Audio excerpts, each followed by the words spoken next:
شهر استانبول. دوستان عزیز، قسم از شما شهر امیرنور یعنی رایون امیرنور رو مرکز استانبول داریم. قسم از شما باشد سلطان احمد رو مرکز استانبول می‌سازیم.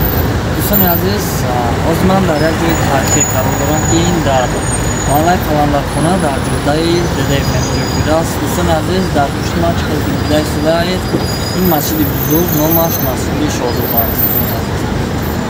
این مسجد دوستان عزیز از طرف معمار سیمان در وقتی حکومت سلطان سلیمان گذاشته است، یعنی در همون زمان در وقتی بنیاد این مسجد سلطان سلیمان با معمار سیمان فرمان میدهد که از هر گوشه و کنار استانبول چین کرده نقطه مرکزی استانبول رو معین کند. همینطور دوستان عزیز، معمار سیمان در برابر ساختن این مسجد یکی از نقطه مرکزی استانبول رو معین می‌کند و برای همچون نشانه همچون معین بودنش از مرمر سبز یک ستون می‌گذارد که اینجا نقطه مرکزی استانبول ساخته شده. دوستان عزیز، حاضر من با شما آن ستون سبز رو نشان می‌دهم.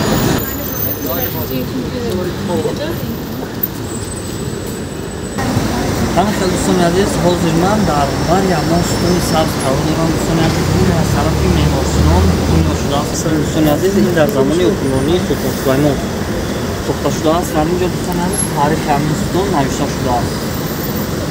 این ستون دوستان عزیز پس نقطه مرکزی استانبول به حساب می‌آید.